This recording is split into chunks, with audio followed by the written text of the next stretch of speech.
Assalamualaikum warahmatullahi wabarakatuh. Perkenalkan, nama saya Gita Cempaka Indah.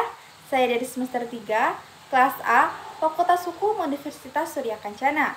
Di sini saya akan memenuhi tugas yang diberikan oleh Ibu Profesor Dr. Hajah Heni Nuraini SHMH dengan asisten dosennya yaitu Bapak Dr. Muhammad Randy Aridayandi SHMH dengan tugas yaitu mereview pada pertemuan ketiga pada tanggal 28 September 2021 masih sama dengan materi minggu kemarin tentang bab 2 yaitu tentang penyertaan.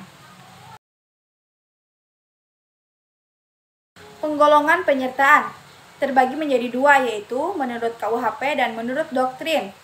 Menurut KUHP terbagi menjadi dua lagi yaitu golongan pelaku dan golongan pembantu.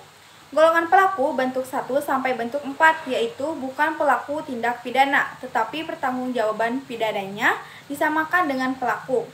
Yang kedua golongan pembantu ada pada bentuk 5 yaitu diatur dalam pasal 56 dan pasal 57 KUHP.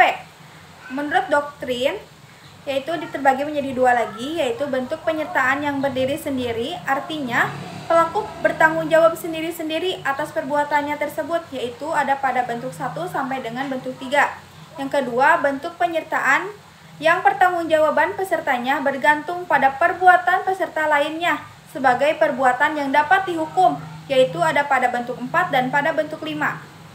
Bentuk ke-1 yaitu plager atau dadar.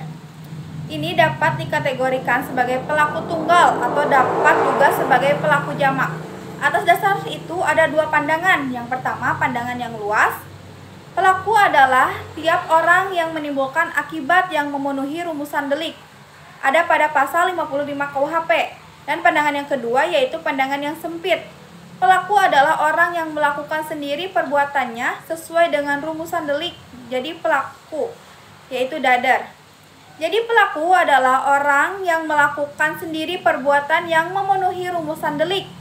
Tetapi pembuatan undang-undang tidak menentukan secara pasti siapa yang menjadi pelaku, sehingga menimbulkan kesulitan dalam prakteknya. Bentuk kedua yaitu don plager atau menyuruh melakukan, yaitu orang yang melakukan tindak pidana menggunakan orang lain sebagai perantara, tetapi perantara itu hanya berperan sebagai alat saja. Dengan demikian, don plager mempunyai ciri. Ada dua ciri. Yang pertama, ada dua pihak yaitu pelaku langsung dan pelaku tidak langsung. Yang kedua, dalam doen plegen terdapat unsur-unsur. Yang pertama, alat yang dipakai adalah manusia. Yang kedua, alat yang dipakai harus berbuat aktif. Dan yang ketiga, alat yang dipakai tidak dapat dipertanggungjawabkan atau dimintai pertanggungjawaban. Penyebab tidak dapat dimintai pertanggungjawaban pidana terhadap orang yang disuruh adalah karena orang tersebut hanya berperan sebagai alat atau pelaku material yang didasarkan pada yang pertama, tidak sempurna pertumbuhan jiwanya, ada pada pasal 44. Yang kedua, adanya keadaan yang memaksa, yaitu pada pasal 48.